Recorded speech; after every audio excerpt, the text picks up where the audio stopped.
Oui, bonjour, chers frères et sœurs. Ne regardez pas ma tête parce que je suis confiné, donc je suis allongé toute la journée. Et donc ce matin, je me suis levé, j'ai rentré mes poubelles, puisque je suis un gardien d'immeuble. Donc je suis confiné comme tout le monde. Voilà, je vous souhaite plein de courage pour ce confinement. Et puis, faites bien attention à vous, bien sûr. Donc, je profite de YouTube parce que je suis pas trop sur les réseaux sociaux pour faire passer un petit message à tous les chrétiens de cette terre, à tous ceux qui aiment Dieu sur cette terre, euh, pour vous dire que les choses sont très graves dans ce pays et dans le monde entier, bien sûr. Donc, tous ceux qui peuvent prier, tous ceux qui se sentent capables de le faire, priez, priez, ne cessez de prier. Parce que moi, je suis à la base un catholique, né catholique, mais je ne pratique pas la religion catholique. Pour ne pas rentrer dans les détails, excusez-moi, on va pas parler de religion, on va simplement parler d'amour en Dieu, d'amour en Jésus-Christ, d'amour en, en les prophètes, si vous voulez, mais plus d'amour, moi qui suis chrétien, d'amour en Dieu. Alors je vais inviter à tous ceux qui ont le Coran, ceux qui ont la Torah, ceux qui ont la Bible. Il y a trois livres saints. Le dernier à être descendu sur terre, c'est le Coran. Donc moi qui lis la Bible, je vais référer à tous ceux qui prient, qui lisent la Bible.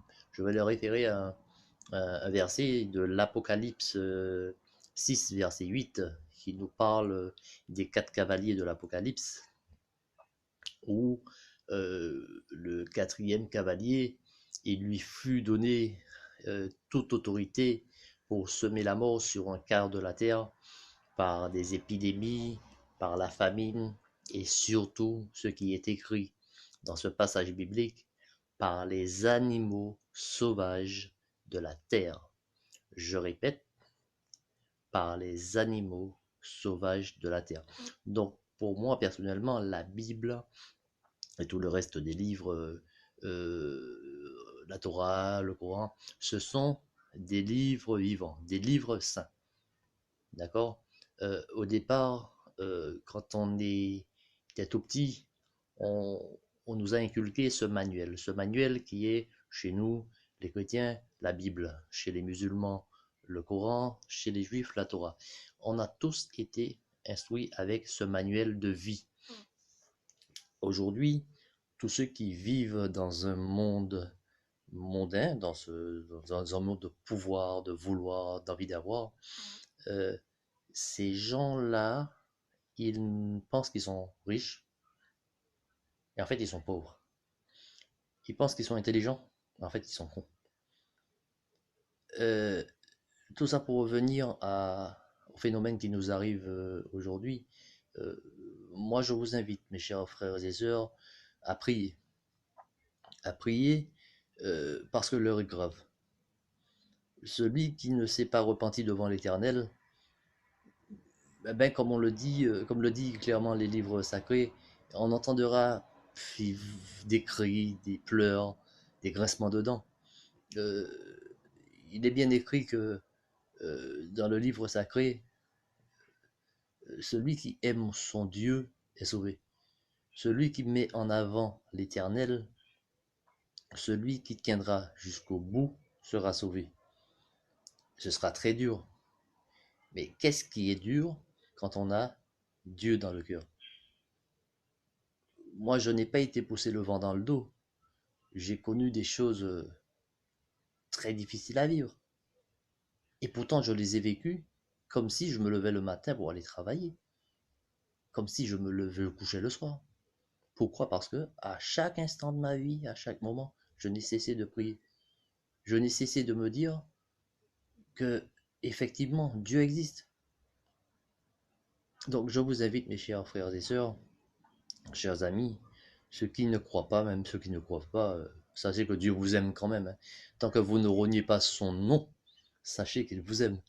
Moi, je ne suis pas juge pour juger, je n'ai reçu aucun pouvoir sur la terre pour juger mon frère, et je ne jugerai pas mon frère, car je n'ai pas reçu cette autorité de mon Dieu.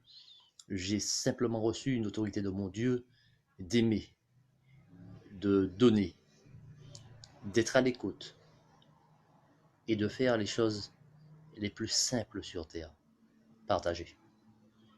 Donc sur ce, je vous souhaite une excellente journée et le mot d'ordre que je vais vous lancer en tant que sujet de mon Dieu éternel, c'est de prier.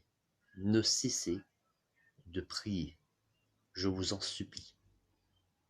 Vous verrez qu'à côté de lui, vous trouverez un énorme réconfort. Et il sera avec vous partout, je dis bien partout où vous serez, partout où vous irez. Il sera avec vous. Car à lui seul appartient le règne, la puissance et la gloire dans tous les siècles des siècles. En ce moment, il est en train de nous regarder, car il connaît nos cœurs, il connaît nos vies, il sait de quoi on a besoin et de quoi on n'a pas besoin. Donc rassurez-vous, priez et vous verrez. Merci à vous, bonne journée. Salut.